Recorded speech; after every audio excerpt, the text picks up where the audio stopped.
నిజాయితీపరుడైన CBI officer నుంచి విలన్లకి, అవినీతి పరులకి తోడ్పడేటువంటి, తాను కూడా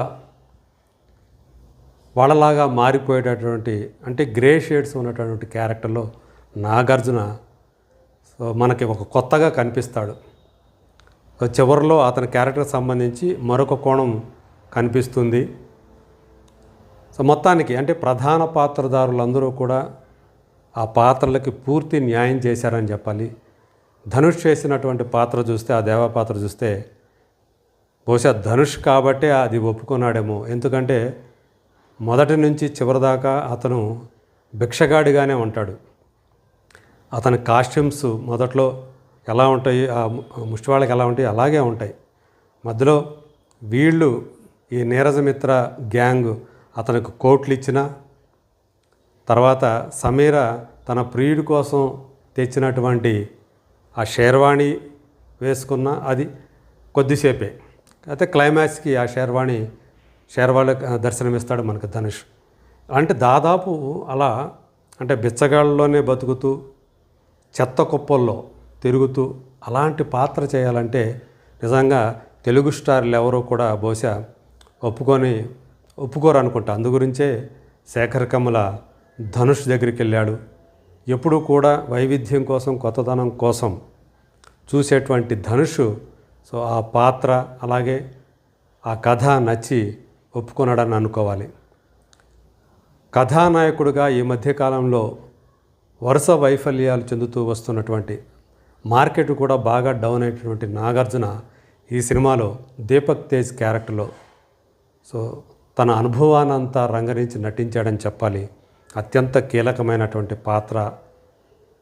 అలాగే జిమ్ సర్బ్ తను కరెక్ట్గా పర్ఫెక్ట్గా మెయిన్ విలన్ క్యారెక్టర్కి ఫిట్ అయిపోయాడు.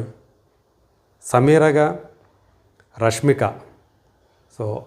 ఆమెది కూడా దాదాపు గ్లామర్ లేనటువంటి క్యారెక్టరే, ఒక మధ్యతరగతి అమ్మాయిలాగా కనిపిస్తుంది. తను కూడా 2 సన్నివేశాల్లో చెత్త కుప్పలో నటించింది.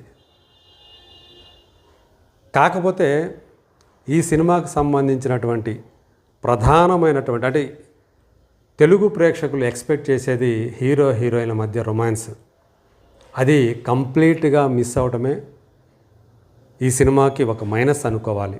అంటే కథ ప్రకారంగా చూసినప్పుడు నిజానికి వాళ్ళ మధ్య రొమాన్స్ అనేది కూడా సాధ్యం కాదు. రియాలిటీకి దగ్గరగా ఆ కథని తీయాలి, ఆ సినిమాని తీయాలి అని శేఖర్ కమ్ముల అనుకున్నాడు. కాబట్టి రెగ్యులర్ కమర్షియల్ ఫార్మాట్లో కాకుండా తనదైన ఒక టిపికల్ ఆ స్టైల్లోనే సినిమాని తీసుకుంటూ వెళ్ళాడు. మొదట్లో అయితే తను భిక్షగాడు కాబట్టి రష్మికని అమ్మ అని పిలుస్తాడు. ఆ అమ్మాయి విసుక్కుంటుంది, అలా పిలిచామంటే ఒప్పుకోనని చెప్పేసి చెప్తుంది. ఇంకోసారి అక్క అంటాడు. చివరికి మేడం దగ్గరే స్థిరపడతాడు. ఈ క్యారెక్టరైజేషన్స్ ఏవైతే ఉన్నాయో, నాగార్జున క్యారెక్టర్లోని సంఘర్షణ, దేవా క్యారెక్టర్ని ధనుష్ చేసినటువంటి ఆ దేవా క్యారెక్టర్లోని ఆ సంఘర్షణ, ఇవన్నీ కూడా ఒక విలన్ రోల్ తప్పితే మిగతా 3 పాత్రల్లో చాలా సంఘర్షణాభరితమైనటువంటి పాత్రలు. కరెక్ట్ అయినటువంటి ఆ నటులు ఉండటం వల్లే ఆ పాత్రల్లో వాళ్ళు రాణించారని చెప్పాలి. ఫస్ట్ హాఫ్ కొంత అంటే మొదట ఓపెనింగ్ సీన్ ఇందాక చెప్పినట్టుగా అది చాలా భారీ స్థాయిలో కనిపిస్తుంది. తర్వాత రాను రాను స్లో నెరేషన్లో వెళ్తుంది. సెకండ్ హాఫ్లో ఈ కాన్ఫ్లిక్ట్ వల్ల, కథలోని కాన్ఫ్లిక్ట్, పాత్రల మధ్య కాన్ఫ్లిక్ట్ వల్ల కొంత ఇంట్రెస్టింగ్ అనిపించినప్పటికీ కూడా బట్ అది ఆ స్లో నరేషన్ 3 గంటల సేపు ఉండటం ఇంకొక మైనస్ అనే చెప్పాలి. ఎందుకంటే సినిమా చాలాసేపు చూస్తున్నటువంటి ఫీలింగ్ ప్రేక్షకులు కలుగుతుంది. అందువల్ల దీన్ని ఇంకాస్త సినిమా చూసినప్పుడు అనిపించింది, దీన్ని ఈ లెంగ్త్ని కనీసం 20 నిమిషాల పైనే దాన్ని ట్రిమ్ చేసి ఉండవచ్చు అని చెప్పేసి అనిపించింది.